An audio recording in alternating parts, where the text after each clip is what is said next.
الحمد لله رب العالمين وصلى الله وسلم على سيدنا وحبيبنا وحبيب رب العالمين وعلى آله وأصحابه وأزواجه وذرياته وعلماء أمته وحملة كتابه إلى يوم الدين وبارك وسلم تسليما كثيرا كثيرا. أما بعد فأعوذ بالله من الشيطان الرجيم. بسم الله الرحمن الرحيم. ربنا وابعث فيهم رسولا منهم يتلو عليهم آياتك ويعلمهم الكتاب والحكمة ويزكيهم إنك أنت العزيز الحكيم. وقال الله تبارك وتعالى ما كان لبشر أن يؤتيه الله الكتاب والحكم والنبوة ثم يقول للناس كونوا عبادا لي من دون الله ولكن كونوا ربانيين بما كنتم تعلمون الكتاب وبما كنتم تدرسون. صدق الله العظيم. وقال النبي صلى الله تعالى عليه وآله وسلم لو أن أهل العلم صانوا العلم ووضعوه عند أهله لسادوا به العالم. رواه ابن ماجہ رحمہ اللہ تعالی. معزز موقر علماء کرام، ہمارے بہت پیارے اور عزیز فضلائے جامعہ حقانیہ کٹھور اور مہمانان عظام،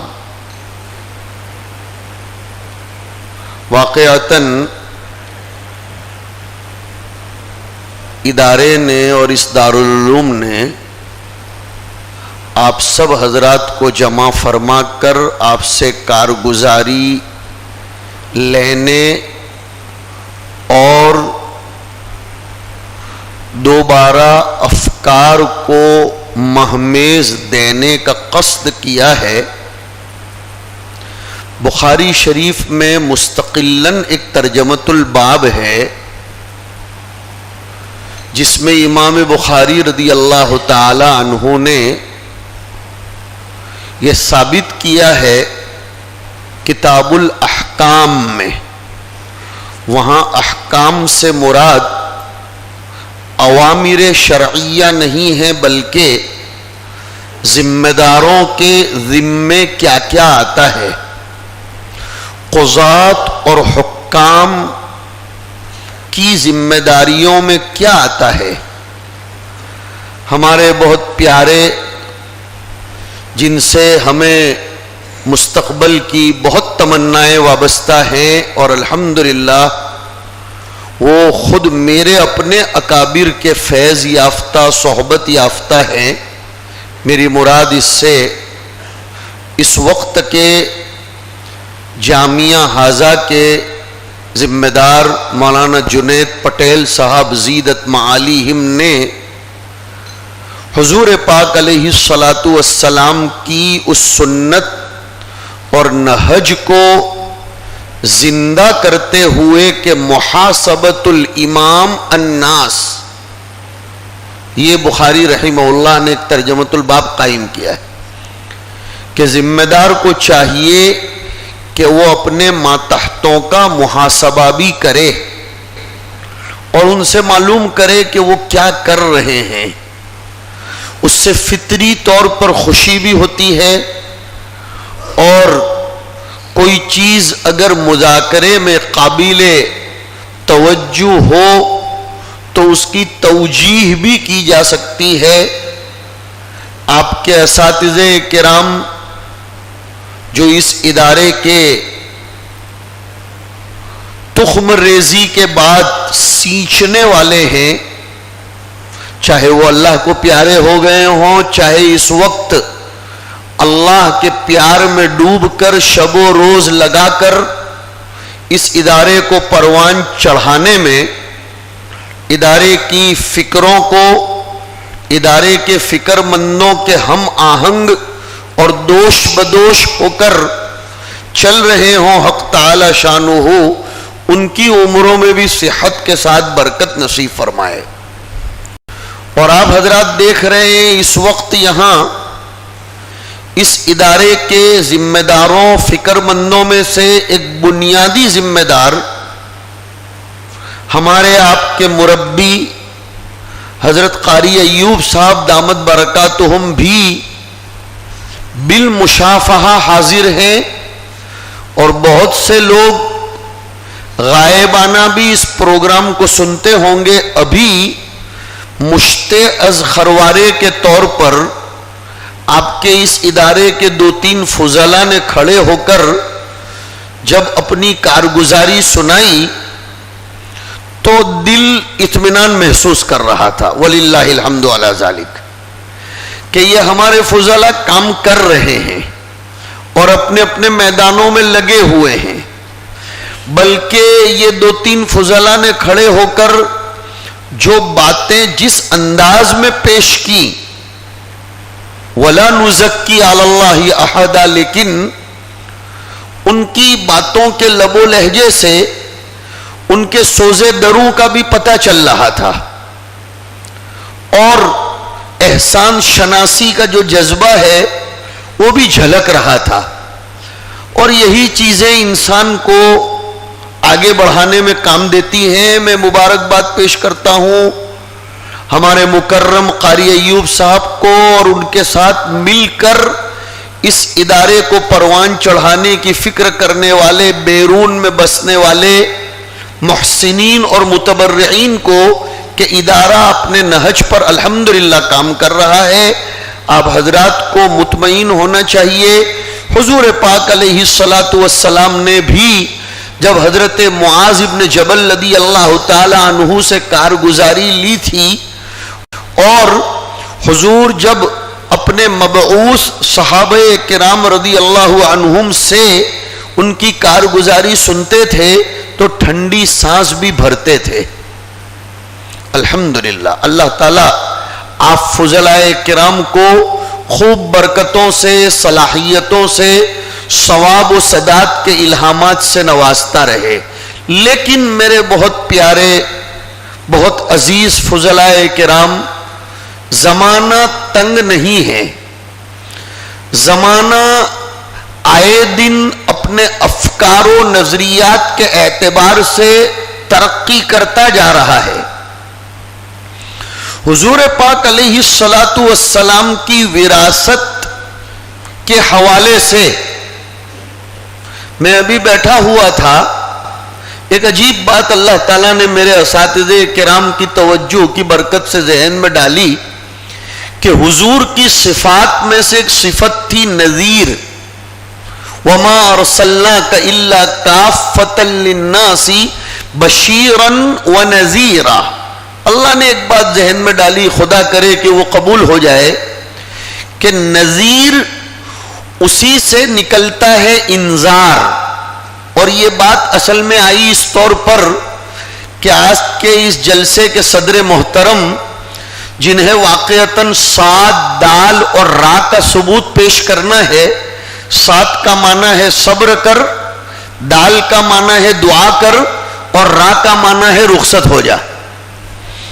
ہمارے رفیق مکرم مولانا اسماعیل صاحب نے اصل میں مجھ سے پوچھا کہ تیری جلالین کی شرح کی دوسری جلد کب آنے والی ہے؟ مجھے ایسا لگا انہیں الہام ہو رہا ہوگا، اس لیے کہ وہ ابھی مالیگاؤں سے عقل کنواں کے راستے میں ہے۔ وہ پوچھتے پوچھتے انہوں نے یہ کہا کہ یہ سواء علیہم انذرتہم کی قراءات ذرا سمجھا دی جائیں۔ تو میں نے ان سے کہا بغل میں ہی ہم سب کے بڑے حضرت قاری ایوب صاحب تشریف فرما ہیں، ابھی ہی ان سے حل کر لیا جائے تو وہ سمجھا دیں گے کہ اس میں تحقیق الحمزتین، تسہیل الثانیۃ الفا وادخال الف بین المسہلۃ والاخری وترکہ وغیرہ وغیرہ کیا ہے، وہ قاری ایوب صاحب سمجھا دیں گے۔ وہ ہمارے بڑوں کی امانت ہے، اللہ تعالیٰ ان کو صحت و سلامت کے ساتھ باسعادت رکھے۔ تو بہت کام کی بات سنا رہا ہوں، اور جو سنا رہا ہوں وہ میرے اپنے بڑوں کی امانت ہے کہ ہمارے نبی علیہ الصلاۃ والسلام کی صفات میں ایک صفت ہے نذیر، اور اسی سے نکلا انذار۔ نذیر کے مادے ہی میں پایا جاتا ہے اپنے آپ کو نذر کر دینا، اپنے آپ کو حوالے کر دینا۔ جب تک وارث نبی علیہ الصلاۃ والسلام اپنے آپ کو انسانیت کے نذر نہیں کرتا ہے، اور میں نہیں بولوں گا کہ مسلمانوں کے، میں بولوں گا انسانیت کے، اس لیے کہ قرآن کریم نے بھی کافۃ للناس کہا ہے، کافۃ للناس۔ ہماری فکر، ہماری سوچ بلند ہونی چاہیے، ہم محدود ذہن کے نہ بنیں، اس لیے کہ عقابی روح جب بیدار ہوتی ہے نوجوانوں میں، کوئی صاحب اس کو پڑھ رہے تھے عقابی روح، وہ عقاب پر عقاب ڈھا رہے تھے اصل میں یہ بول کر کہ عقابی روح جب بیدار ہوتی ہے نوجوانوں میں، نظر آتی ہے انہیں اپنی منزل آسمانوں میں۔ میں اس پر ایک تبصرہ کرتا ہوں، خدا کرے کہ پسند آ جائے، اور پسند آنے کے بعد ہم شعراء کی طرح داد نہیں مانگتے ہیں، قبول کروانا یہ ہماری نیت ہے کہ قبول ہو جائے۔ نظر آتی ہے انہیں اپنی منزل آسمانوں میں، زمین نہیں، آسمان میں کوئی منزل طے نہیں ہے، آسمان پر کوئی سائن بورڈ لگا نہیں ہے کہ ادھر سے اب سورج جایا جائے گا اور ادھر سے کڑوت جایا جائے گا جو اب تھوڑی دیر میں میری منزل بننے والا ہے، یا یوں سیدھے جاؤ تو واپی جایا جائے گا۔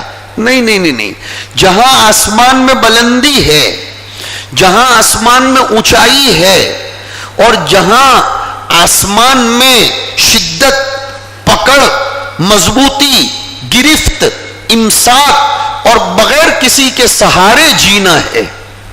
افلم ينظروا الى السماء فوقهم كيف بنيناها وزيناها وما لها من فروج۔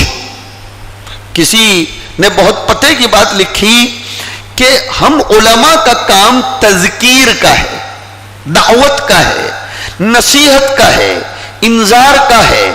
اس تذکیر کے کرنے سے پہلے قرآن کریم نے 4 چیزوں کی طرف نظر کرنے کو بھی کہا ہے اور غور کرنے کو بھی کہا ہے، اس لیے کہ ایک نظر بعین البصر بھی ہوتی ہے اور ایک نظر بعین البصیرت بھی ہوتی ہے۔ نظر تحاوی دور حدیث شریف پڑھنے والے پڑھتے ہیں، وہ نظر دیکھنے کے لیے نہیں ہے، وہ سمجھنے کے لیے ہے۔ قاضی مجاہد الاسلام صاحب رحمۃ اللہ علیہ نے اپنی زندگی میں ایک رسالہ جاری فرمایا تھا فقہ اکیڈمی سے، بحث و نظر۔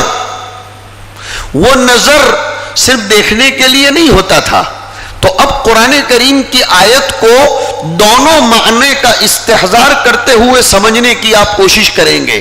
افلا ينظرون الى الابل كيف خلقت والى السماء، شاعر کے شعر کی برکت سے یہ آیت یاد آ گئی، نظر آتی ہے انہیں اپنی منزل آسمانوں میں، تو اللہ پاک فرماتے ہیں وَإِلَى السَّمَاءِ كَيْفَ رُفِعَتْ وَإِلَى الْجِبَالِ كَيْفَ نُصِبَتْ وَإِلَى الْأَرْضِ كَيْفَ سُطِحَتْ۔ یہ نظر ہوگی، اور جب اس نظر کی نظر اپنی آنکھوں اور قلب کو کریں گے تو پھر تذکیر کرنے کے قابل ہوں گے۔ اس لیے فائے تفریعیہ لا کر یہ تفریع فرمائی کہ اب فذکر انما انت مذکر، اور تذکیر کے بعد نا امید مت ہونا۔ اگر تیری محنت کبھی اکارت جاتی ہوئی تجھ کو نظر آئے اور برسہا برس سے تو اپنے علاقے میں کام کرتے ہوئے نا امیدی دیکھ رہا ہو تو کبھی بھی نا امید مت ہونا، اس لیے کہ انما انت مذکر لست علیہم بمسیطر۔ کیا قرآن ہے، کیا ڈھارس بنداتا ہے۔ اور کسی نے تو لکھا ہے کہ صدیوں پہلے کیے ہوئے گشت کے نتائج یہ صدیوں کے بعد بھی نظر آتے ہیں۔ حضور اکرم صلی اللہ علیہ وسلم نے طائف کے سفر میں نا امیدی دیکھی تھی، پتھر کھائے تھے، ایک بھی نقد تشکیل نہیں ہوئی تھی۔ میں پکے تبلیغی کا بیٹا ہوں اور تبلیغی گھر میں پروان چڑھا ہوں اور اسی کی برکت سے یہاں بیٹھا بھی ہوں، اس کے اعتراف میں سرے منہ مجھ کو کوئی ذرا بھی آگے پیچھے کرنا نہیں ہے، حق تعالی شانہ، اس لیے کہ مجھے دیا ہی گیا ہے وراثت نبوی کے ہمہ جہتی دائرے کار دوائرے کار، تو میں ایک ایک دائرہ لیتا چلا جا رہا ہوں۔ تو حضور پاک علیہ الصلوۃ والسلام نے طائف میں گشت کیا، سفر کیا، ایک بھی نقد تشکیل تو نہیں ہوئی، کسی نے ارادوں میں بھی نام نہیں لکھوایا تھا۔ لیکن میرے پیارے فضلا، میں آپ سے ایک بھائی ہو کر خطاب کر رہا ہوں، اس لیے بے تکلف بات کر رہا ہوں کہ وہ جو طائف کا سفر تھا، ظاہر میں ایسا لگ رہا تھا کہ یہ تشکیل اور یہ سفر ناکامی کا سامنا کر رہا ہے، لیکن اسی غزوہ بنو ثقیف میں سے چند سالوں کے بعد محمد ابن قاسم الثقفی پیدا ہوئے، جن کے توسط سے ہندوستان میں اسلام آیا۔ نا امید ہونے کی ضرورت نہیں ہے، کام کرتے چلے جاؤ، ہاتھی کی چال چلو، کتے تو بھونکتے رہیں گے۔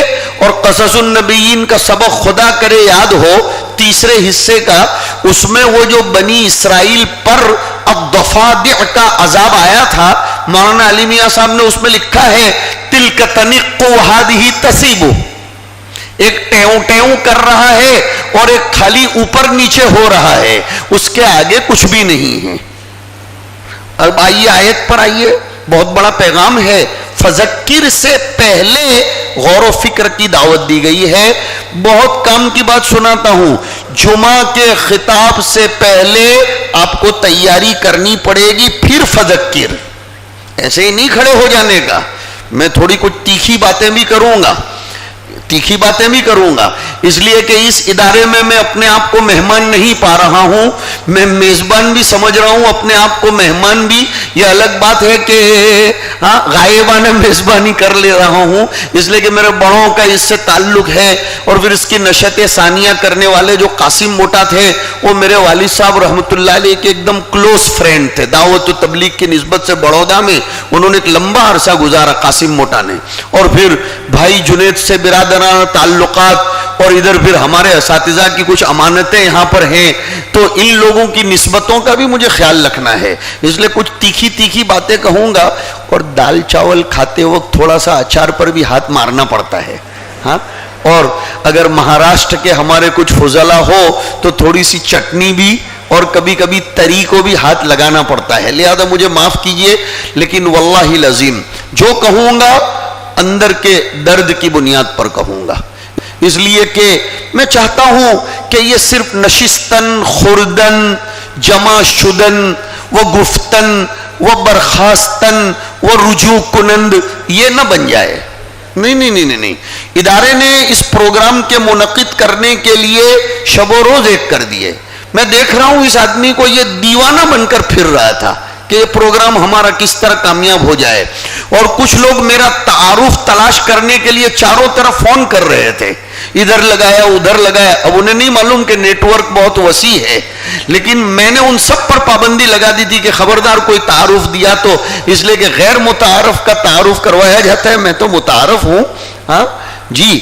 تو عرض کیا کر رہا ہوں، تقریر کرنے سے پہلے، بلکہ ہمارے حضرت تو فرمایا کرتے تھے، حضرت مولانا سید الطائفہ سید الابرار والمقربین حضرت مولانا ابرار احمد صاحب رحمۃ اللہ علیہ، کہ ان آیتوں سے تو مدرس، معلم، مبلغ، مزکی سب کو نصیحت ہے کہ مسند تدریس و تبلیغ و تزکیہ و وعظ و نصیحت پر بیٹھنے سے پہلے تیاری کر لے، اور تیاری ینظرون کی، تاکہ موٹیویشن بھی اس کے اندر آ جائے۔ آج کل موٹیویٹ کے نام سے بڑے پروگرام ہو رہے ہیں، قرآن کریم موٹیویٹ آیتوں میں کرتا ہے، ایک ایک آیت قرآن کریم کی موٹیویٹ کر رہی ہے، اس لیے کہ اسلام حوصلہ بڑھانے کے لیے آیا ہے، حوصلہ شکنی کے لیے نہیں آیا۔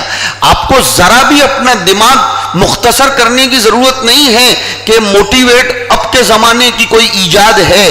اصطلاحات بدل جانے سے حقائق نہیں بدلا کرتے ہیں، اور ویسے بھی اصول فقہ کا قانون ہے کہ حکم کا مدار حقیقت پر ہے، شکل و صورت پر اور نام پر نہیں ہے، ورنہ بیئر، وسکی، برانڈی یا نئے نئے نام آئے ہیں تو اس کا کوئی نیا نیا حکم تھوڑا ہوگا، اس کی جو علت ہوگی، اس کی جو حقیقت ہوگی۔ خیر، تو کیا فرمایا قرآن کریم نے؟ افلا ينظرون الى الابل کیف خلقت، کہ غور کرو ذرا، کس میں غور کرو؟ الى الابل، اونٹ میں، کہ انہیں کیسے پیدا کیے گئے۔ کیوں بھائی اونٹ میں غور کرنے کو کہا جا رہا ہے؟ محدود نظر لوگ یہ کہتے ہیں کہ جزیرۃ العرب میں اونٹ تھے اس لیے اونٹ کو کہہ دیا، غلط بات ہے۔ اس لیے کہ قرآن کریم صرف جزیرۃ العرب کے لیے اترا ہی نہیں ہے، قرآن کریم تو کافۃ للناس ھدی للمتقین۔ اونٹ میں کچھ وہ صفات ہیں جو عالمی سطح کے لوگوں کو، ان فضلاء کو بشمول من، میں بھی اس میں آ گیا۔ ہمیں سوچنا چاہیے، ایک تو اونٹ جو ہوتا ہے نا، مجھے اللہ تعالیٰ آپ کو جزائے خیر دے، بہت جزائے خیر دے، وہ حدیث شریف ابن ماجہ کے صفحہ نمبر 2 کی یاد آ گئی۔ ابھی ہی ایک فاضل کہہ رہے تھے کہ ہمارے ساتھی ابن ماجہ پڑھاتے ہیں، انہیں بھی یاد دلا دوں۔ انما المؤمن کالجمل الانف حیثما قید انقاد، کیا روایت ہے کہ مومن کی مثال شتر زدہ اونٹ کی طرح ہے۔ یہ آپ کو شتر زدہ کرنے کے لیے ہی بلایا گیا ہے یہاں۔ پیوستہ رہ شجر سے، آپ کے جو اساتذہ ہیں، پیوستہ رہ شجر سے امید بہار رکھ۔ پہلا ٹکڑا بمنزلہ شرط کے ہے اور دوسرا جملہ بمنزلہ جزا کے ہے، اگرچہ حرف شرط اور جزا حذف ہو گیا اس لیے کہ شعر والا کلام ایجاز والا کلام ہوتا ہے، اس میں ایجاز ہی مقصود ہوتا ہے۔ تو پیوست رہ شجر سے امید بہار رکھ، اونٹ کے ساتھ مثال دی گئی کہ اونٹ، کون سا اونٹ؟ کل جمل الانف، کل جمل الانف، وہ اونٹ جس کی ناک میں لگام باندھی گئی ہو تو اب وہ اپنے کھینچنے والے کے تابع رہتا ہے۔ حیثما قید، جہاں بھی اس کو کھینچ کر لے جایا جاتا ہے تو انقاد، اور باب انفعال میں تأثر کا معنی پایا جاتا ہے، تأثر کا۔ پتہ چلا کہ بڑوں سے تو ہم کو متاثر ہونا پڑے گا اور چھوٹوں اور غیروں کے سامنے ہمیں مؤثر ہونا پڑے گا۔ یہ ایک ایسا متن ہے جس کی تشریح کرنے کے لیے بہت وقت چاہیے، بہت سے وسوسے بھی انشاءاللہ دور ہو جائیں گے۔ بڑوں سے ہمیں متاثر ہونا پڑے گا۔ جیسے کچھ لوگ کہتے ہیں میں کسی سے متاثر نہیں ہوتا، غلط بات ہے۔ بڑوں سے تو آپ کو تأثر لینا پڑے گا لیکن چھوٹوں سے نہیں۔ چھوٹوں پر، اور میں نے ایک لفظ بڑھایا، غیروں پر ہمیں مؤثر بننا پڑے گا۔ انشاءاللہ گاڑی چلے گی۔ تو بات کیا چل رہی تھی؟ ایک تو اونٹ میں وہ صفت حیثما قید، اس میں اطاعت کا جذبہ ہوتا ہے، اس میں اطاعت کا جذبہ ہے۔ دوسرا، اونٹ جو ہوتا ہے وہ نشیب و فراز میں، سنگلاخ وادیوں میں اور اچھے راستوں پر بھی یکساں چال چلتا ہے۔ ایسا نہیں ہے کہ نشیب آئے تو اس کی چال بدل جائے، فراز آئے تو اس کی چال بدل جائے۔ یہیں سے سمجھ میں آیا، داعی، معلم، مرشد، مربی 4 طلبہ کو پڑھاتا ہو تو بھی وہی مطالعہ کرے اور 400 کو پڑھاتا ہو تو بھی وہی مطالعہ کرے، وہ اپنی چال بدلتا نہیں ہے۔ کوالٹی پیدا کرنے کی کوشش کرنا میرے بہت پیارے فضلا، کوانٹیٹی کی طرف نظر کرنے کی ضرورت نہیں۔ ہمارے بڑوں نے ایک کو لے کر ہی تو درخت کے نیچے اپنے آپ کو بٹھا دیا تھا، لیکن اس ایک نے پوری دنیا میں انقلاب پیدا کر دیا، پوری دنیا میں انقلاب پیدا کر۔ لہذا ہمارے فضلا میں سے اگر کسی کے گاؤں میں 2-4 ہی لوگ ہوں یا کسی کے سامنے 2-3 ہی شاگرد ہوں، ذرہ برابر گھبرانے کی ضرورت نہیں ہے، بس تیاری کرو، مولا کی طرف متوجہ ہو جاؤ، اور مولا کی طرف متوجہ ہوگے تو مولوی کہلاؤ۔ حضرت حکیم اختر صاحب رحمۃ اللہ علیہ سے ہم نے بارہا سنا کہ ہمارے فضلاء مولوی کا مطلب ہی نہیں سمجھتے ہیں۔ فرماتے تھے حضرت، مولوی مولا کی طرف نسبت کرنے کی وجہ سے ہی مولوی کہا جاتا ہے، جس مولوی میں مولا سے تعلق نہ ہو وہ مولوی کہلائے جانے کے قابل نہیں ہے۔ اللہ ہمیں اپنے ساتھ تعلق نصیب فرمائے۔ تو کیا فرمایا؟ ایک تو اونٹ کے اندر یہ صفت ہے، وہ ہر راستے پر یکساں چال چلتا ہے، مالداروں کے سامنے الگ فتویٰ اور غریبوں کو الگ فتویٰ، مالداروں سے ہماری گفتگو کا انداز الگ اور غریبوں سے ہماری گفتگو کا انداز الگ۔ نہیں، یہ وراثت نبوت نہیں ہے۔ میں اپنے موضوع پر ہی چل رہا ہوں، تھوڑا کبھی کبھی ہیٹ دوں گا کہ میرا موضوع یہ ہے، تاکہ آپ کو پتا چلے کہ موضوع یہ ہے۔ یہ وراثت نبوت، وَاصْبِرْ نَفْسَكَ مَعَ الَّذِينَ يَدْعُونَ رَبَّهُمْ بِالْغَدَاةِ وَالْعَشِيِّ کیوں؟ يُرِيدُونَ وَجْهَهُ وَلَا تَعْدُ عَيْنَاكَ عَنْهُمْ تُرِيدُ زِينَةَ الْحَيَاةِ الدُّنْيَا۔ ادھر یریدون وجہہ اور ادھر ترید زینت الحیات الدنیا۔ حضرت تھانوی رحمۃ اللہ علیہ نے لکھا ہے کہ قارون کے واقعے میں دو جماعتوں کو الگ الگ کر کے بیان کیا گیا ہے۔ ایک طرف تو فرمایا گیا کہ قال الذین یریدون الحیات الدنیا یا لیت لنا مثل ما اوتی قارون انہ لذو حظ عظیم، اور دوسری جماعت کے بارے میں فرمایا وَقَالَ الَّذِينَ أُوتُوا الْعِلْمَ وَيْلَكُمْ ثَوَابُ اللَّهِ خَيْرٌ لِمَنْ آمَنَ وَعَمِلَ صَالِحًا۔ لیکن یہ پرمغز سوچ حاصل کرنے کے لیے پتا مارنا پڑتا ہے، فرمایا وَلَا يُلَقَّاهَا إِلَّا الصَّابِرُونَ۔ تو اونٹ کی ایک صفت تو یہ ہے، اس لیے کہا گیا کہ أَفَلَا يَنْظُرُونَ إِلَى الْإِبِلِ كَيْفَ خُلِقَتْ۔ دوسرا، اونٹ کو یہ عادت ہے کہ وہ اپنے کوہان میں ذخیرہ اندوزی کرتا ہے، کئی مہینوں تک اس کو پانی نہ ملے پھر بھی وہ اس کو پگھلا کر اس کو پانی کی جگہ استعمال کرتا ہے۔ پھر اونٹ کی بیٹھک کا نام بروک ہے، برک، اسی لیے مبارک الابل بولا جاتا ہے، مبارک الابل۔ علماء لغت نے لکھا ہے کہ برکت کو بھی برکت اسی لیے کہا جاتا ہے کہ اونٹ جب ایک جگہ بیٹھ جاتا ہے نا تو جلدی اٹھتا نہیں ہے۔ مومن جب ایک جگہ بیٹھ جاتا ہے کام کرنے کے لیے، مومن سے مراد علماء، تو وہ پھر وہاں سے ہٹتے نہیں ہے 500-700 کی تنخواہ کا ڈیفرنس دیکھ کر۔ اس لیے کہ اولاً تو یہی ذہن میں رکھو، ہم نے جو پڑھا ہے پڑھاتے ہیں وہ معاش کے لیے ہے ہی نہیں، وہ معاش کے لیے ہے ہی نہیں، وہ معاد کے لیے ہے۔ بہت اچھا، کچھ فضلاء کے بارے میں ہمارے یہ فضلاء کہہ رہے تھے کہ وہ تجارت میں بھی لگے ہوئے ہیں، کوئی حرج کی بات نہیں ہے، لیس علیکم جناح ان تبتغوا فضلا من ربکم۔ لیکن حضرت تھانوی رحمۃ اللہ علیہ نے بیان القرآن اٹھا کر دیکھ لو، حدود و قیود بیان کیے ہیں کہ مقصد اصلی وہ نہ ہو کتابوں کا مطالعہ یا نسل نو کو تیار کرنے میں تجارت مخل نہ بنتی ہو اور ذہن اس کی طرف بٹ جاتا نہ ہو، بلکہ ہم تو یہ کہیں گے ان اجری الا علی اللہ، ان اجری الا علی اللہ، ما اسألکم علیہ من اجر۔ من نحوی لوگوں کو اپنی پہنچ کے اعتبار سے زائدہ لگ رہا ہے، لیکن ارباب بلاغت کہتے ہیں کہ وہ نکرہ کے معنی میں زیادتی پیدا کرنے کے لیے آیا ہے، اس لیے کہ قرآن کریم میں کہیں بھی کوئی حرف زائد نہیں آتا۔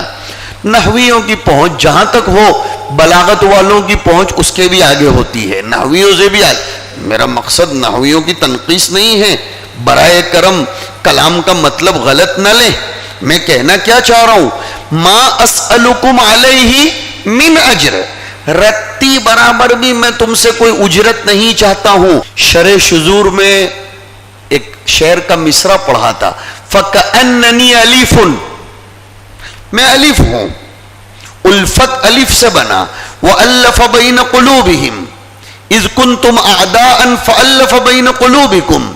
ابن قیم نے لکھا ہے کہ الف سے سیکھو الفت، کہ الف کی حروف تہجی میں سے ہر حرف کے ساتھ بنتی ہے، جس کے ساتھ بھی اس کو جوڑنا چاہو بیچارہ خدمت کے لیے تیار، بلکہ اب تو یہ کہیں گے جس حرف کی صحت پیدا کرنی مقصود ہو، قرہ بھی تشریف فرما ہے، جس حرف کی صحت پیدا کرنا مقصود ہو تو وہ اب تک جو چلتا تھا علی بے تے، یہ نہیں، اب با تا سا جا، دیکھیے الف کی خدمت لی تو حرف کی صحت پر بھی اثر پڑا، اور الف نے کبھی ایسا نہیں کہا میں اپنی بنیاد اور اپنا وجود الگ رکھنا چاہتا ہوں، میں کسی سے جڑنے کو تیار نہیں ہوں۔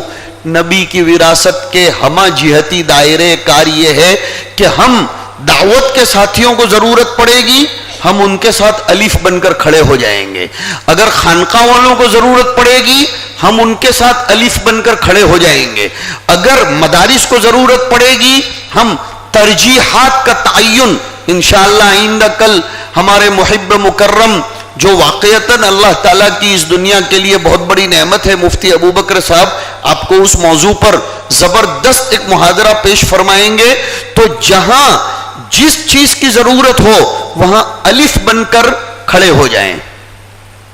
اور ہمارے یہاں گجراتی میں ایک کہاوت ہے، الف نو نام بھالو تو آوڑتو نتھی، پتہ چلا کہ الف کو بھالے کے ساتھ بھی نسبت ہے، اس لیے کہ الف کی شکل بھی بھالے جیسی ہے، پتہ یہ چلا جہاں اگر بھالے کی ضرورت پڑ جائے گی ہم الف ہیں،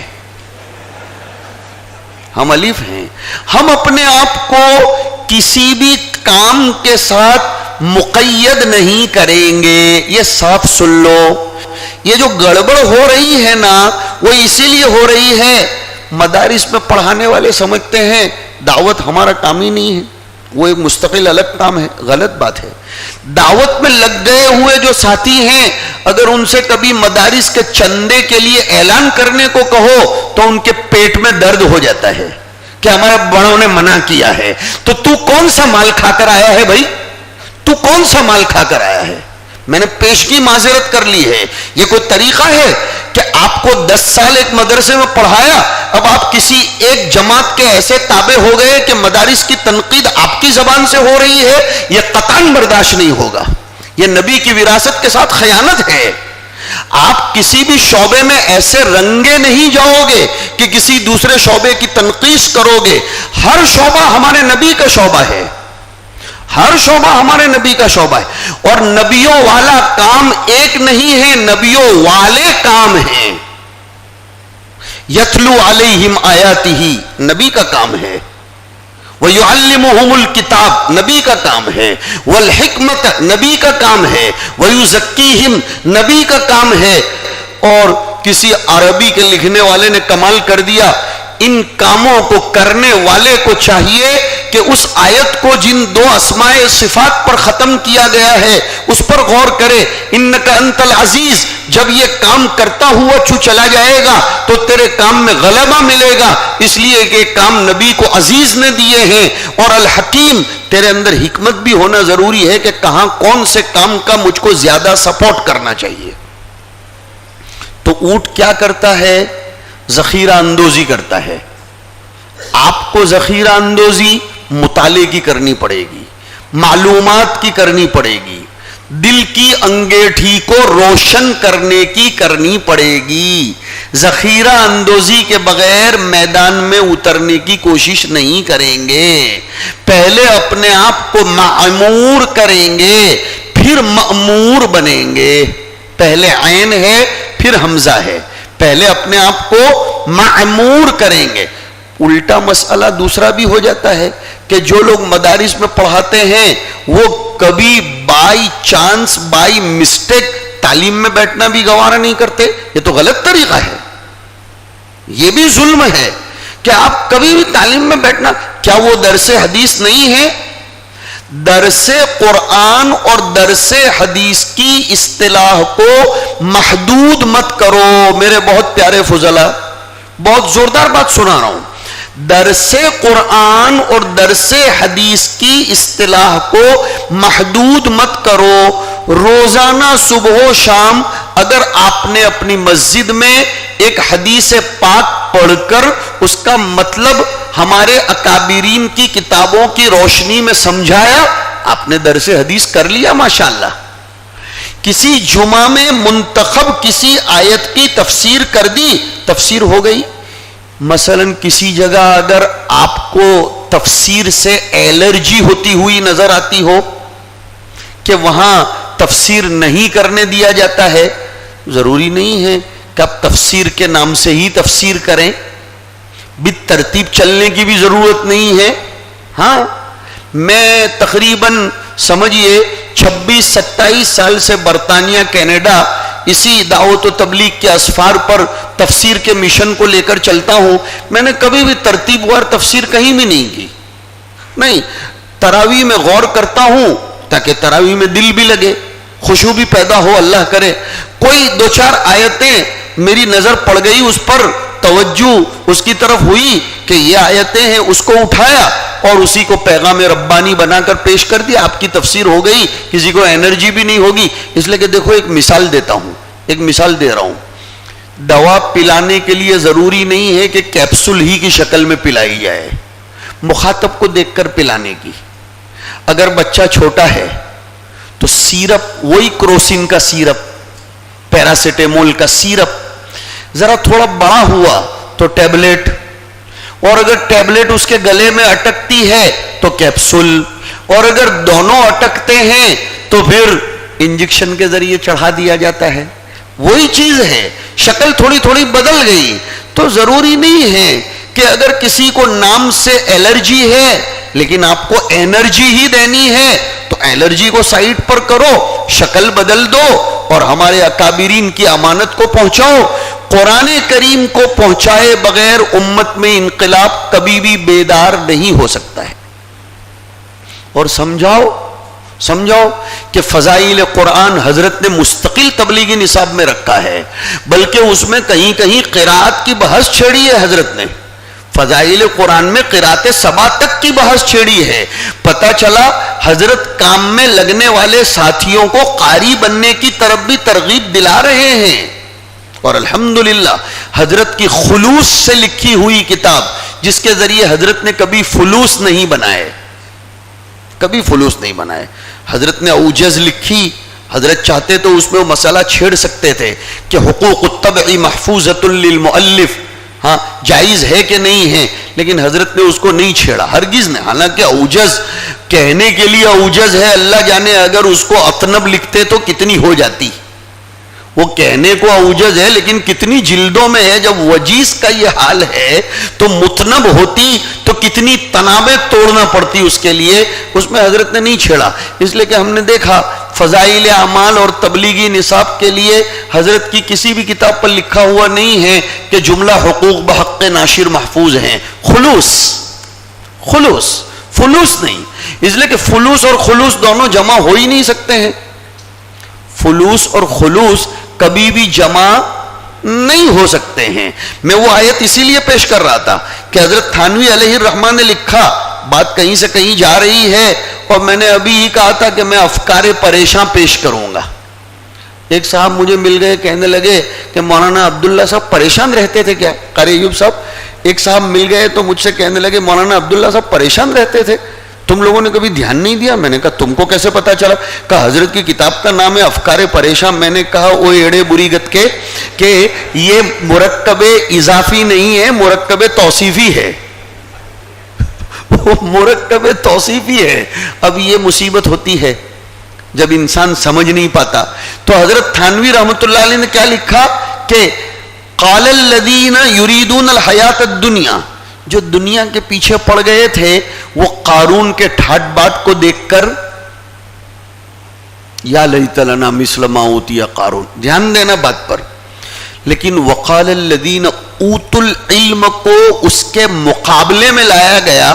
پتا چلا کہ اوتوا العلم کبھی بھی یریدون الحیات الدنیا نہیں بن سکتے ہیں. نہیں نہیں نہیں نہیں نہیں. اوتوا العلم کی شان ہی الگ. اور کیا کمال ہے کہ وقال الذین کسبوا العلم حصلوا العلم. نہیں، اوتوا العلم. پتہ چلا علم عطیہ خداوندی ہے، اور عطیہ خداوندی اس کا مقابلہ حصول اور کسب کر کے حاصل کیے ہوئے مال نہیں کر سکتے ہیں. پورے قرآن شریف کو دیکھو، علم کو فعل مجہول سے تعبیر کیا گیا ہے. وما اوتیتم من العلم یرفع اللہ الذین آمنوا منکم والذین اوتوا العلم درجات. اور ابھی میں نے پڑھا اس میں بھی وقال الذین اوتوا العلم. آپ سب جو فضلا ہو نا میرے بہت پیارے علماء کرام، تم لوگ سلیکٹڈ پرسنز ہو، الیکٹڈ نہیں ہو. سلیکٹڈ لوگ ہو، سلیکشن ہوا ہے آپ کا اور ہمارا. ہمیں چنندہ کر کے لایا گیا ہے. اس لیے کہ مسلم شریف میں حضور پاک علیہ الصلوۃ والسلام فرماتے ہیں اللہ تعالیٰ نے فلٹر در فلٹر کرتے کرتے حضرت آدم علیہ السلام کی اولاد میں سے ان کو چنا، ان میں سے ان کو چنا، ان میں سے ان کو چنا، ان میں سے ان کو چنا، اور پھر چنتے چنتے چھنتے چھنتے محمد عربی صلی اللہ علیہ وسلم آئے ہیں، تشریف لائے ہیں علیہ الصلوۃ والسلام صلی اللہ علیہ وسلم.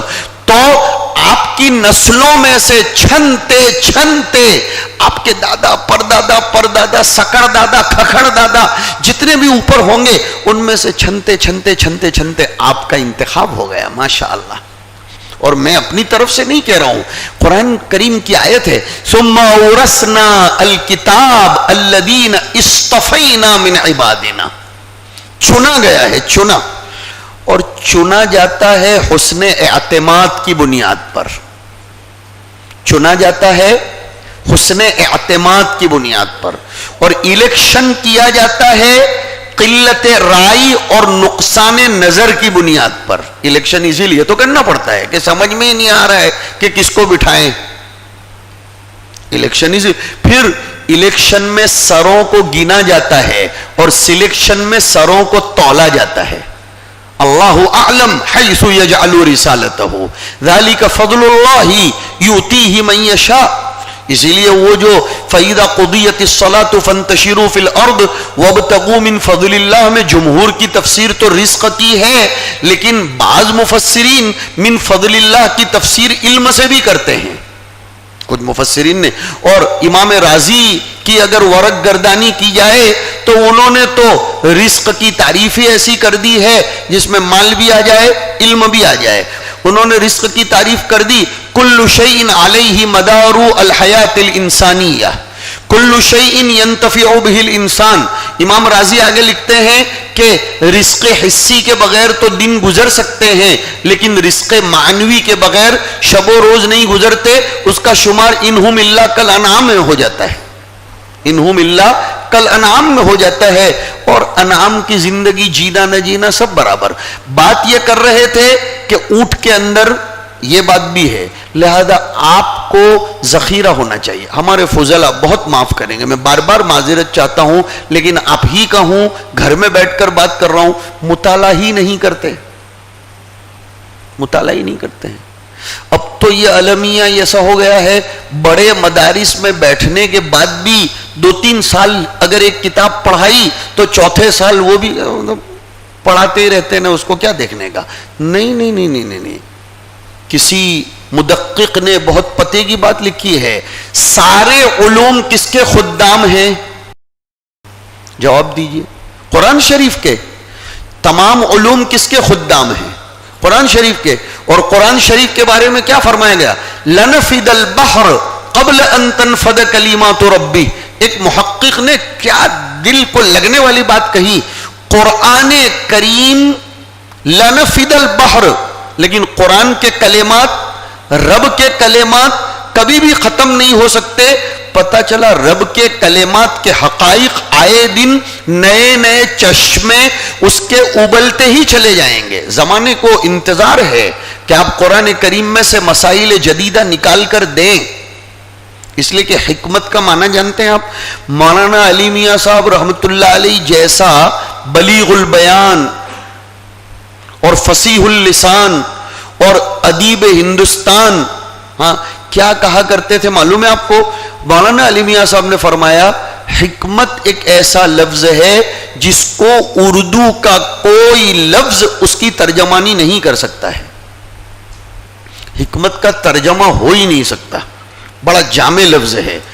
مجموعی طور پر حکمت کا مطلب ہے جس موقع پر جو بات کہنی ہو، جس موقع پر جس بات کی ضرورت ہو، اس موقع پر وہ بات وہ مسئلہ پیش کرنا، اس کا نام حکمت ہے. ایک مثال میں اپنے طلبہ کو مثال دیا کرتا ہوں کہ ایک آدمی کو سردی لگ رہی ہے، ایک آدمی کو سردی لگ رہی ہے اور آپ نے سورت کی کسی 7 اسٹارز ہوٹل میں سے شاندار کھانے کے ڈش لا کر اس کی خدمت میں پیش کی کہ یہ میں آپ کی خدمت میں. وہ کیا بولے گا معلوم ہے؟ دال میں ڈال تیرے یہ کھانے کو، مجھ کو کمبل دے، مجھے تو ابھی سردی لگ رہی ہے.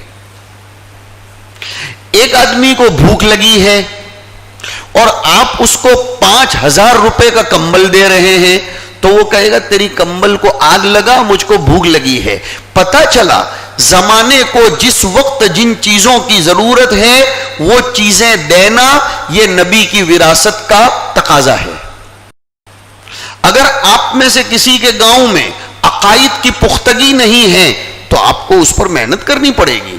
اور سب سے زیادہ اس دور میں عقائد پر ہی حملے ہو رہے ہیں، اس لیے کہ ہم کہا کرتے ہیں کہ الغزو السنانی، الغزو السنانی، اس میں ناکامی کے بعد اب الغزو اللسانی المسمى بالغزو الفکری الثقافی یہ دور چل رہا ہے.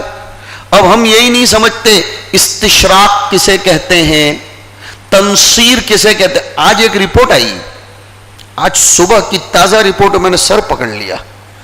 ایک بہت اچھے ملک کے مفکر عالم دین ایک ملک میں جا کر آئے، روہنگیا کے ریفیوجیز وہاں آ کر بسے ہیں. ان میں سے اب تک 40,000 ریفیوجیز عیسائی مشنریوں کے تابع ہو کر کرسچن بن گئے. یہ قوم کا حال ہے. اور آپ ایسا نہ سمجھیں کہ صرف ان کا حال یہ ہے. حضرت مفتی ابو بکر صاحب کو پوچھئے، ان کا میدان کار بہت وسیع ہے، اللہ تعالیٰ نظر بد سے بچائے. آندھرا میں، تلنگانہ میں اور خود آپ کے اپنے اڑوس پڑوس میں شکیلیت کا فتنہ کتنا پھیل رہا ہے. ہاں، مودودیت سے مرعوب و متاثر ہو کر لوگ خود ہمارے علاقوں میں رہتے ہیں. میں نے ابھی کہا تھا نام نہیں لیں گے وہ، اور بقول میرے حضرت مربی حضرت الاستاذ شیخ الحدیث دارالعلوم فلاح دارین مولانا یوسف صاحب دامت برکاتہم کے فرمایا کرتے ہیں کہ فتنہ پیدا کرنے والے لوگ بھلے مر جائیں لیکن ان کے پیدا کردہ افکار ختم نہیں ہوتے. یہ بہت کام کا جملہ ہے کہ ان کے پیدا کردہ افکار ختم نہیں ہوتے.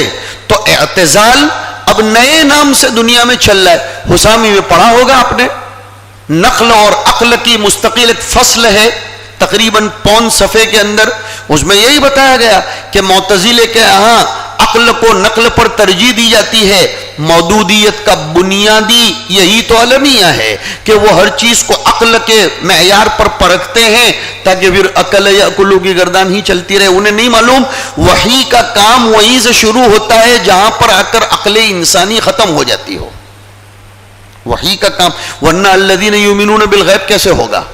ضرورت ہے آپ کی فکروں میں ذرا ہماگیریت ہو، محدود فکر نہ ہو. اس کے لیے آپ خوب اپنے پاس ذخیرہ اندوزی کیجئے، جیسے افلا ینظرون الی الابل کیف خلقت، اور وقت بہت ہو گیا، بس اب میں تھوڑی دیر میں ختم کر دوں، اس لیے کہ آپ کی تو جماعت کا وقت بھی ہو گیا ہے. افلا ينظرون الى الابل كيف خلقت کے بعد کیا فرمایا؟ والى السماء كيف رفعت. آسمان کی طرف بھی ذرا غور کر لیا کرو، اس کو کتنا بلند کیا گیا ہے. میری گاڑی پٹری پر سے جو اتری تھی نا، وہ آسمان کے نام سے اتری تھی، عقابی روح والے شہر سے. آسمان بلندی پر ہے اور وہ کسی کے سہارے کھڑا نہیں ہے، وہ مزین بھی ہے، مضبوط بھی ہے. انتم اشد خلقا ام السماء بناها رفع، پکڑ پکڑ، رفع سم کہا. پتہ چلا مذکر، علماء، داعی، مبلغ کی پکڑ معاشرے پر مضبوط ہونی چاہیے. ہم نے اپنی پکڑ ہی کھو دی ہے. ابن ماجہ شریف کے حوالے سے ایک حدیث پڑھی میں نے، ابواب العلم کی مقدمہ ابن ماجہ میں وہ روایت ہے، لو ان اہل العلم صانوا العلم ووضعوه عند اہلہ لسعدوا به العالم. کہ اگر علماء علم کی قدردانی کریں اور علم کی حفاظت کریں اور تشنگان علم کو علم دیں تو وہ دنیا کے اوپر سیادت کریں گے، دنیا کی قیادت کریں گے. امت کا بہانہ ہرگز مت بناؤ. I am not agree with you اس معاملے میں کہ امت میں قدر نہیں ہے. ہم نے پیش ہی نہیں کیا ہے ان کو وہ چیز جو ان کا مطلوب ہے، جو ان کا مطلوب ہے وہ ہم نے دیا ہی نہیں، تو وہ ہماری قدر کیسے کریں گے؟ جس کو جس چیز کی ضرورت ہے وہ چیز اس کو دی جائے گی تو وہ اس کی قدر کرے گا، اور آپ اس کو بغیر ضرورت کی چیز دیں گے یا اس میں ضرورت کا احساس پیدا نہیں کروائیں گے اور ایسے ہی دے دیں گے تو قدر. ورنہ ابھی بھی امت اپنی پلکیں آپ کے لیے بچھائی ہوئی ہیں. بہت سے فضلاء کو اس کا تجربہ ہوگا. کام بتاؤ امت کو، کام دیکھو پھر امت کیسی دیوانی بن جاتی ہے. اگر امت کو قدر نہ ہوتی نا تو ہندوستان کے اتنے سب مدارس گورنمنٹ کے 1 روپیے کے دان کے بغیر نہ چل پاتے. مثبت زاویے نظر سے دیکھو، مثبت. امت ناقدری نہیں ہے، ہم نے علم کی ناقدری کی ہے، جبکہ ہمارا تو سلیکشن ہوا ہے حسن انتخاب کی بنیاد پر. لہذا آسمان کی طرف عزائم بلند رکھو اور آسمان کی طرف اپنی پکڑ مضبوط رکھو اور آسمان کی طرف اپنے آپ کو بغیر کسی کے سہارے کے رکھو. آسمان کسی کے، وما لہا من فروج، اور آسمان میں کوئی شگاف نہیں ہے. ہماری زندگی صاف شفاف ہونی چاہیے. دودھ کا دھلا میں بھی نہیں ہوں، آپ بھی نہیں ہیں، لیکن عوام کے سامنے بہرحال ہم کو صاف شفاف ہونا چاہیے. ہمارے فضلاء کی کمزوری یہ بھی ہے، ہم معاملات کے بعد میں کبھی کبھی گڑبڑ کر لیتے ہیں نا، تو ہماری وجہ سے ہمارا پورا معاشرہ بدنام ہو جاتا ہے. ہمارے معاملات، ہماری معاشرت، ہمارے اخلاق و کردار یہ مبلغ ہونے چاہیے. حضرت عمر رضی اللہ تعالیٰ عنہ فرمایا کرتے تھے، کونو دعاتن صامتین، خاموش مبلغ بنو. خاموش مبلغ کا مطلب مولانا علی میاں صاحب رحمۃ اللہ علیہ نے سمجھایا کہ اسلامی تجار، مسلمان تجار جب بعض ملکوں کے اوپر سے خاموشی کے ساتھ گزر جاتے تھے تو بھی ان ملکوں کے اندر انقلاب برپا ہو جایا کرتا تھا. ان کی نظروں کی حفاظت، ان کی پاکیزگی، ان کی صداقت و دیانت و امانت و عفت و عصمت اور عزت وغیرہ کو دیکھتے ہوئے. لہذا ہمیں اپنی زندگی کو صاف. اب آپ یہ کہو کہ یہ کیا مصیبت ہے، ایک استدلال کر رہا ہوں. ہاں، لوگوں کے سامنے تو ہم کو اچھا رہنا ہی پڑے گا، یہ ریاکاری نہیں ہے. حدیث شریف میں ایک دعا یہ ہے، بہت قیمتی بات کہہ رہا ہوں آپ کو. ایک دعا یہ ہے، کیا دعائی؟ اللہم اجعلنی صغیرا فی عینی لیکن کبیرا فی اعین الناس. یہ تکبر ہے؟ یہ تکبر ہے نہیں. اس کا فلسفہ نکالو حدیث شریف کا. اے اللہ، میری نظروں میں تو میں چھوٹا رہوں لیکن لوگوں کی نظروں میں مجھ کو موقر بنا کر رکھنا، لوگوں کی نظروں میں میری عزت رکھنا، اس لیے کہ مجھ سے ان کا دینی فائدہ وابستہ ہے۔ اسی لیے علامہ بنوری رحمۃ اللہ علیہ نے لکھا ہے کہ تواضع کا مطلب یہ نہیں ہے کہ اپنے آپ کو اپنے مقام سے بھی نیچے گرا دینا، اپنے مقام کا خیال کرنا پڑے گا آپ کو۔ اب آپ اپنے طلبہ کے سامنے یہ کہہ دو میں تو بہت گندا ہوں، میرے تو اخلاق بھی بہت خراب ہیں، جانے دو یہ تو انتظامیہ نے مجھے پڑھانے بٹھا دیا، ورنہ میری خلوت دیکھو گے تو تم مجھ کو سلام بھی نہیں کرو گے، تو وہ طلبہ باہر نکل کر بولیں گے جب مولانا یہ کہہ رہے ہیں تو جانے دو، پھر یہ سلام کرنے کو بھی نہ بولتے تو ان کا کلام کیوں سننے کا؟ آپ جمعہ کے خطاب میں کھڑے ہو کر بول رہے ہو میں تو بس ایسے ہی ہوں اور میرے بڑوں نے بھیج دیا، ورنہ یہ عاجز تو نہایت گندا ہے، خبیث ہے، یہ ہے، لا حول ولا قوت الا باللہ۔ قرآن شریف کہہ رہا ہے وَلَقَدْ كَرَّمْنَا بَنِي آدم لَقَدْ خَلَقْنَا الْإِنسَانَ فِي أَحْسَنِ تَقْوِيمٍ۔ تکبر کرنا نہیں سکھا رہا ہوں، لیکن اردو کی دوسری یا تیسری کتاب مولانا اسماعیل میرٹھی رحمۃ اللہ علیہ کی ہے، اس میں ایک سبق ہے اپنی عزت آپ کرو، اپنی عزت، آپ کا مقام الگ ہے، آپ چائے کی ٹپریوں پر بیٹھ کر چائے پینے والے لوگ تھوڑے ہو یار، اب آپ بھی بیٹھ جاتے ہو عصر کے بعد، دو چار بیٹھے تو آپ بھی ساتھ میں بیٹھ گئے، کیا مقام رہے گا آپ کا؟ نہیں، اپنا مقام امتیازی ہے۔ ہاں دعوت و تبلیغ مقصود ہو تو ٹھیک ہے، ورنہ آپ کو اپنے وقار کا خیال رکھنا چاہیے اور اپنی زندگی صاف ستھری شفاف رکھنی چاہیے۔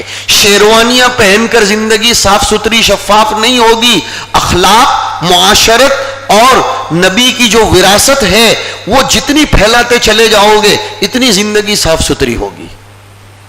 یہ ہے وَإِلَى السَّمَاءِ كَيْفَ رُفِعَتْ وَإِلَى الْجِبَالِ كَيْفَ نُصِبَتْ۔ آئیے تیسرے ٹکڑے پر، پہاڑوں پر غور کرو کہ ان کو کیسے ثبت کر دیا گیا ہے، نصب کر دیا گیا ہے۔ پہاڑ جب ایک جگہ جم جاتا ہے نا تو پھر ہٹتا نہیں ہے، اس میں استقامت ہوتی ہے، ویسے مذکر میں استقامت ہونی چاہیے۔ کچھ بھی ہو جائے حالات تو آتے ہیں، حالات ہمیں بنانے اور سنوارنے کے لیے آتے ہیں یا ہمیں دھونے کے لیے آتے ہیں۔ وَإِلَى الْجِبَالِ كَيْفَ نُصِبَتْ، اور پھر ہمارے اندر تواضع ہونی چاہیے۔ وَإِلَى الْأَرْضِ كَيْفَ سُطِحَتْ۔ لیکن صاحب جلالین نے پارہ نمبر 1 کے رکوع نمبر 3 میں الذی جعل لکم الارض فراشن کی تفسیر کرتے ہوئے لکھا ہے کہ زمین اتنی سخت بھی نہیں ہے کہ اس کو کھود کر کوئی مکان نہ بنا سکے، اور اتنی نرم بھی نہیں ہے کہ کوئی اس کے اوپر چل بھی نہ سکے۔ ایک عربی کا شاعر کہتا ہے جس کو صاحب سفینہ نے، وہ صاحب سفینہ نے وہ اصحاب سفینہ ہے، لفیف من الاساتذہ نے لکھی ہوئی ہے، تو اس میں ایک شعر ہے لا تکن سکرن فتأکلک الناس ولا حنزلا فتزاق وترما۔ نہ تو شکر بنو، نہ تو اتنے نرمی مت بنو کہ کوئی بھی تمہارے ساتھ کھیل جائے کہ مولانا دیکھو تو تمہاری تنخواہی کیا ہے، ہر مہینے 2-2 ہزار روپے میرے پاس جمع کراؤ، تمہاری تجارت میں ہم لگائیں گے اور فائدہ ہو جائے گا۔ کون ہے؟ کبرکٹ ٹورز اینڈ ٹریولز کا تسمیر ٹورز اینڈ ٹریولز۔ اب یہ بیچارہ مولوی بھولا بھالا، نہیں آپ بھولے نہیں بنو، بھولے مت بنو، بالکل بھولے مت بنو۔ ہمارے نبی نے اپنے امتی کو حسین اخلاق پیدا کرنے کے لیے کہا، لیکن بقول حضرت الاستاذ مولانا سید ذوالفقار صاحب کے چونکنے والا پھڑکنے والا بنانے کو کہا، چونکتے پھڑکتے رہو ایک دم۔ اور اس کے لیے امام ابو داؤد نے ایک ترجمۃ الباب قائم کیا، باب الحذر من الناس، باب الحذر، حاذال را، چوکنا رہنا چاہیے لوگوں سے۔ اب ہم نے 2-2 ہزار روپے ہر مہینے لگائے اور 2-3 سال کے بعد اس نے 5-5 ہزار روپے نفع دینا شروع کیا، خوب خوش ہو گئے، ماشاءاللہ اللہ تعالیٰ آپ کو جزائے خیر دے کہ آپ علماء کی خدمت کر رہے ہیں۔ انہیں 5-6 مہینہ پجیے جو اڑی جائے سب کے لے کر، اب یہ بیچارہ کھجاتا پھرتا ہے۔ نہیں، ہمیں اس طرح کرنے کی کوئی ضرورت نہیں ہے، سوچ سمجھ کر کوئی کام کیجئے۔ بات یہ عرض کر رہا تھا کہ پہاڑ کی طرح بالکل ایسے اڈگ رہو کچھ بھی ہو جائے، اور زمین کی طرح بالکل مسطح رہو۔ مسطح کا مطلب نہ زیادہ نرم بنو اور نہ زیادہ کڑک بنو. ایک ترجمۃ الباب ہے امام بخاری رضی اللہ تعالیٰ عنہ کا، وہی کتاب الاحکام میں ہے. اس کی برکت سے یاد آیا، آج کل میرے وہ اسباق چل رہے ہیں عقل قوا میں بخاری شریف کا ایک جز جو متعلق ہے اس میں، کہ حاکم اس کا مکلف نہ کرے اپنے ماتحتوں کو کہ تم آفس میں آنا، آفس ٹائم میں آنا، تبھی میں تمہاری بات بتاؤں گا.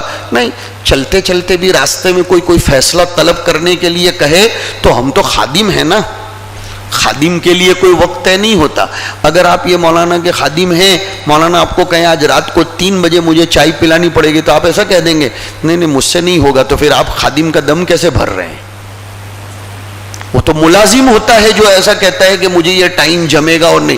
ایک طرف تو اپنے آپ کو خادمان قوم کہہ رہے ہیں، ایک طرف لکھتے بھی ہیں خادم الحدیث النبوی شریف، واہ بھائی واہ، خادم القرآن اور خادم طلاب، اور دوسری طرف نہیں گھنٹی بجنے کے 1 منٹ کے بعد اگر میں بیٹھا ہوا ملوں، حلال باپ کی اولاد نہیں، اپنے تو وقت سے وقت. اس طرح خدمتیں نہیں ہوتی. حضرت الاستاذ مجدد فن تجوید و قرات، امام الفن و فخر القراء حضرت قاری صدیق صاحب دامت برکاتہم کو ان آنکھوں نے اس زمانے میں بھی دیکھا اور ابھی بھی دیکھ رہا ہوں. نہ کوئی وقت کی پابندی ہے نہ کچھ ہے. کبھی تہجد کے وقت آ کر طلبہ کو پڑھا رہے ہیں، کبھی جمعرات کو، کبھی جمعہ کو، اور کبھی کس وقت. اتنی تکلیفوں کے باوجود فن کے پیچھے دیوانے ہیں حضرت. اور ایسا نہیں ہے کہ خلاصہ، انہوں نے خلاصہ پڑھا ہی نہیں، شرح لکھ دی، تب بھی خلاصہ میں دماغ پاشی کرتے ہوئے بارہا نظر آتے ہیں. نہ جمعہ ہے نہ جمعرات ہے، نہ شب ہے نہ روز ہے. حضرت مولانا یوسف صاحب کو دیکھا، ہمارے کبار اساتذہ کو دیکھا، یہ آپ کے سامنے افریقہ سے آئے ہوئے لگ رہے ہیں، لیکن میں اچھی طرح جانتا ہوں قاری ایوب صاحب کو، ان کا بھی یہی دیوانہ پن ہے وہاں افریقہ میں. میں ان کے لیے مجدد فن تجوید فی القارۃ الافریقیہ یہ کہوں تو بیجا نہیں ہوگا. رات دل لگائے، جب رات دل لگا دیتے ہیں نا، خدا کھیپ کو تیار کرتا ہے. قاسم موٹا نے رات دل لگا دیا، اپنے آپ کو کھپا دیا، بڑودا جیسا شہر چھوڑ کر آ گئے، اور اس گاؤں کے محبان، اس گاؤں کے ڈونرز، اس گاؤں کے محسنین ساؤتھ افریقہ میں، انگلینڈ میں وغیرہ وغیرہ میں رہ کر بیچارے مستقل، جن میں سے کچھ کو میں جانتا ہوں، شب و روز یک کر کے کہ بھئی ہمارا دارالعلوم ترقی کر جائے، وہ لگے ہوئے ہیں. الحمدللہ ادارہ نشأت ثانیہ کے بعد پھر توتی اکولہا کل حین باذن ربہا کا مصداق بنتا ہوا نظر آ رہا ہے. تو آپ لگیے، کام کیجئے، نا امید مت ہوئیے، اور اپنے اندر یہ 4 باتیں پیدا کیجئے. افلا ينظرون الى الابل كيف خلقت والى السماء كيف رفعت والى الجبال كيف نصبت والى الارض كيف سطحت فذکر. اب تذکیر کا کام کیجئے. تو نبی کا ایک کام تو یہ ہے. اور آج صبح ہی میں بڑودا ایک نکاح کی مجلس میں اللہ تعالیٰ نے ایک عجیب بات کہلوائی میرے بڑوں کی برکت کے صدقے طفیل، کہ انسانیت اور مانوتا کی درشٹی سے بھی ہمیں کام کرنا پڑے گا. ایک اشارہ کرنا چاہتا ہوں، خدا کرے کہ ہمارے کچھ فضلہ سمجھیں.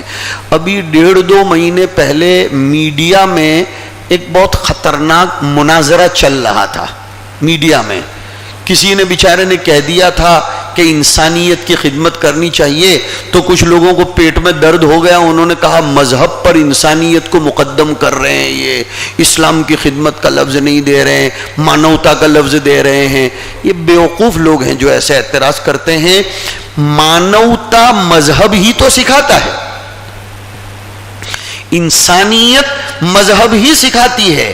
آپ فضلائے کرام کو اس ملک میں رہ کر ملک و ملت کی سیوا کرنے کی ضرورت پڑ جائے، اپنی جان کی بازی لگا دینا چاہیے.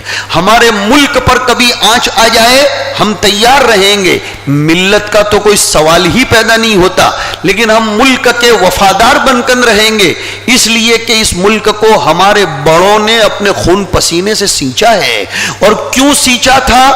اعلاء کلمت اللہ کے لیے، عید کے زمزموں کو دنیا میں مضبوط اور مرتفع کرنے کے لیے، اور وفاداری سکھانے کے لیے. ورنہ حضرت مدنی رحمۃ اللہ علیہ بخاری شریف کا درس چھوڑ کر ملک کو آزاد کرانے کے لیے کیوں تشریف لے جاتے؟ ہاں، حضرت شیخ الہند کیوں جاتے؟ حضرت نانوتوی کیوں جاتے؟ پتہ چلا محبت وطن کی ان علماء دیوبند میں اتنی تھی کہ انہوں نے کبھی کبھی نصاب کو بھی سائٹ پر کیا، لیکن وطن کی محبت میں کود پڑے انسانیت کے ناطے۔ میں نے دلیل اصل میں آپ کو یہ دینا چاہا ہے، یہ دلیل دینا چاہا ہے کہ جب سیدہ خدیجۃ الکبریٰ رضی اللہ تعالیٰ عنہ کے پاس حضور صلی اللہ علیہ وسلم گھبرائے ہوئے تشریف لائے تھے پہلی وحی لے کر، تو حضرت خدیجہ نے کیا جملے کہے تھے؟ اللہ تعالیٰ میرے استاذ مولانا اقبال صاحب دامت برکاتہم کو جزائے خیر دے، قصص خامیس میں یہ جملے زبانی یاد کروائے تھے کہ کلا کبھی بھی نہیں ہو سکتا ہے کہ اللہ آپ کو رسوا کرے گا، واللہ لا یخزیک اللہ ابدا۔ کیوں؟ اس لیے کہ آپ خلوت میں بہت بیٹھتے ہو، یہ بہت پوائنٹ کی بات کہہ رہا ہوں، اس لیے کہ آپ مراقبے بہت کرتے ہو، انکار نہیں کر رہا ہوں۔ ارے بھائی فضیلت بیان کرنے سے افضلیت لازم نہیں آتی، لیکن جو بات ہے وہ سمجھا رہا ہوں۔ کیوں؟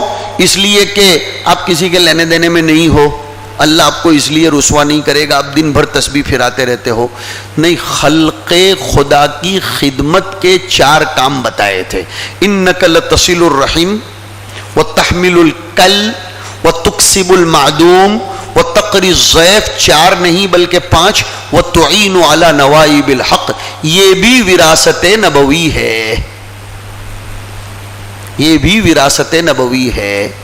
تو یتلو علیہم آیاتک بھی ہمیں کرنا ہے، ویعلمہم الکتاب والحکمہ، ہمیں اپنے برادران وطن کو بھی سمجھانا ہے کہ کس وقت وطن کی خدمت کس انداز میں کی جائے، اور ہمیں اپنے بھائیوں کو بھی سمجھانا ہے کہ کس انداز میں ہمیں انسانیت کو بھی لے کر چلنا ہے۔ اسلام اور انسانیت دونوں ایک دوسرے سے الگ نہیں ہو سکتے ہیں۔ وہ ایک عربی کے شاعر نے کہا ہے، جس کا ایک مصرع پیش کر دیتا ہوں، وقت بالکل ختم ہونے کے قریب، اور ویسے بھی مجھ کو 9 بجے کا وقت دیا ہی گیا ہے شاید، کہ والمجد لفظ عرفنا منک معناہ، تو الانسانیت لفظ عرفنا منک یا حبیبی صلی اللہ علیہ وسلم معناہا، انسانیت وہ لفظ ہے جس کا مفہوم ہم نے حضور سے ہی سمجھا ہے۔ تو آپ کو عقائد پر بھی کام کرنا ہے، آپ کو رفاہ عام کا بھی کام کرنا ہے، آپ کو تصحیح قرآن کا بھی کام کرنا ہے۔ آج کل ایک مصیبت چل پڑی ہے کہ انگلش میں پروناؤنس بہت اچھا، موسٹ ویلکم، لوگ کہتے ہیں ایسی انگلش بولو کہ آپ ایز لائک آف برٹش، ہاں، ایز لائک آف امریکن اور as like of south African.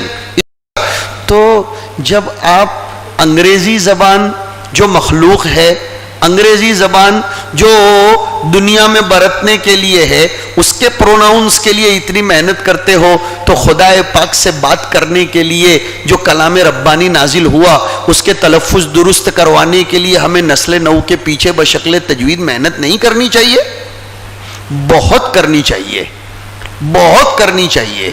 اور پھر اپنے پاس پڑھنے والے طلبہ کو بھی، اور اپنے پیچھے نماز پڑھنے والے مقتدیوں کو بھی میں سب کو لے رہا ہوں، اور اپنے ساتھ متعلق اور منسلک لوگوں کو اہل اللہ سے جوڑنے کا بھی کام کرو۔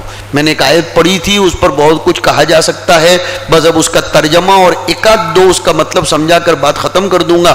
اللہ تعالیٰ کتنی اچھی بات فرماتے ہیں، ما کان لبشر ان یؤتیہ اللہ الکتاب والحکم والنبوہ، ایسا انسان جس کو اللہ نے قوت فیصلہ بھی دیا ہو، کتاب کا علم دیا ہو، اور آج کی مجلس کے اعتبار سے میں مطلب بیان کر رہا ہوں، ترجمہ نہیں کر رہا ہوں، نبوت کے کام بھی سپرد کیے ہوں، نبوت کی وراثت بھی دی ہو، جس کو یہ سب ملا ہو، اس کو یہ زیب نہیں دیتا کہ وہ یوں کہے کونو عبادا لی، کونو عبادا لی، کہ میرے بنو نہ میرے۔ یہ جھگڑا ہے کہ شخصیت کا تعارف زیادہ کروایا جا رہا ہے، ملت کا تعارف نہیں کروایا جاتا، اور اس کی وجہ سے جھگڑے پیدا ہو رہے ہیں۔ مولانا الیاس صاحب رحمۃ اللہ علیہ نے ایک جگہ لکھا ہے، کوئی بھی، او میرے فضلا سن لو، یہ آخری ایک دو باتیں بہت قیمتی ہیں. کوئی بھی تنظیم کی بنیاد آپ ڈال رہے ہو یا بنیاد ڈلی ہوئی تنظیم کو آگے بڑھانا چاہتے ہو، 3 شرطیں ہوں گی تو وہ تنظیم اور وہ فکر ترقی کرے گی. نمبر 1 اخلاص نیت، نمبر 2 وحدت فکر، اور نمبر 3 نہج صحیح. اخلاص نیت، وحدت فکر اور نہج صحیح. یہ وحدت فکر بھی ہمارے اندر بہت کم ہے. ہر آدمی چاہتا ہے میرا حلقہ وسیع ہو، نہیں، حضور کا حلقہ وسیع ہونا چاہیے، اللہ کی کتاب کا حلقہ وسیع ہونا چاہیے. کہا کہ ایسا آدمی کبھی نہیں کہہ سکتا ہے کہ کونو عبادن لی من دون اللہ، بلکہ وہ تو کیا کہے گا، کونو ربانیین بما کنتم تعلمون الکتاب وبما کنتم تدرسون. اللہ تعالیٰ بہت مبارک فرمائے آپ کے جمع ہونے کو. وقت میں نے کافی لے لیا. حق تعالی شانہ آپ کی کارگزاریاں سن کر ہم کو جو اطمینان ہوا ہے اس کو اور زیادہ ترقی کی راہوں پر لے جائے، اور اللہ تعالیٰ اس پروگرام کے منعقد کرانے والے اور اس کی فکر کرنے والے سب کو جزائے خیر نصیب فرمائے. ایک نئی انقلابی فکر اور نئے کام کرنے کے جذبات لے کر جائیں. آپ کے اساتذہ بہت کچھ یہاں حیات ہیں، آپ ان سے مشورے لیجئے، لیتے رہیے اور خوب ان سے استفادہ کیجئے. حق تعالی شانہ آگے کی راہیں آپ کے لیے ہموار کرتا رہے اور خدمت دین متین کے لیے مجھے آپ کو سب کو قبول فرمائے. وصلی اللہ وسلم علی نبینا و مولانا محمد وعلی آلہ و اصحابہ اجمعین. اللہم لک الحمد کلہ ولک الشکر کلہ وإلیک یرجع الامر کلہ. تبارکت ربنا وتعالیت، نستغفرک اللہم ونتوب الیک. اللہم صلی وسلم وانعم وبارک علی سیدنا و مولانا محمد وعلی آلہ و اصحابہ اجمعین. اللہم انا نسألک علما نافعا ورزقا واسعا حلالا طیبا وشفاء من کل داء. اے اللہ ہمارے ان فضلاء کرام کو بہت زیادہ فہم و فراست نصیب فرما، حکمت نصیب فرما. ان میں سے جن کے ساتھ جو مسائل اور مشاکل لگے ہیں، اے اللہ اتنے بڑے مجمع میں جمع ہونے کی برکت سے ان ہمارے پیارے فضلاء کرام کے مسائل و مشاکل کو حل فرما. ان کی اولاد کو ان کی آنکھوں کی ٹھنڈک بنا، ان کے کاموں میں ترقیات نصیب فرما، ان کے کاموں میں نورانیت نصیب فرما. ان کی مادر علمی کو خوب پروان چڑھا. اس مادر علمی سے منسلک اور مربوط افراد کو صحت و عافیت نصیب فرما. اے اللہ یہ ہمارے فضلاء دور دراز کا سفر کر کے، یوں کہا جائے تو بیجا نہیں ہوگا، پورا ہندوستان اس وقت یہاں دارالعلوم کٹھور میں امڑ آیا ہے. اللہ ان فضلاء کرام کو نورانیت نصیب فرما، ان کی عمروں میں صحت و عافیت سے برکت نصیب فرما، ان کے فیض کو عام اور تام فرما. اس ادارے کے اساتذہ کرام کو رونق درس نصیب فرما، ثواب و سداد کا الہام فرما. اس کے منتظمین کو اخلاص اور للہیت، اصابت رائے اور استحکام نصیب فرما. ہماری دعاؤں کو محض اپنے فضل و کرم سے الہ العالمین تیرے حبیب کے مقام عالی اور صدقے طفیل قبول فرما لے. وصلی اللہ وسلم علی نبینا و مولانا محمد وعلی آلہ و اصحابہ اجمعین برحمتک یا ارحم الراحمین. والسلام علیکم ورحمۃ اللہ وبرکاتہ.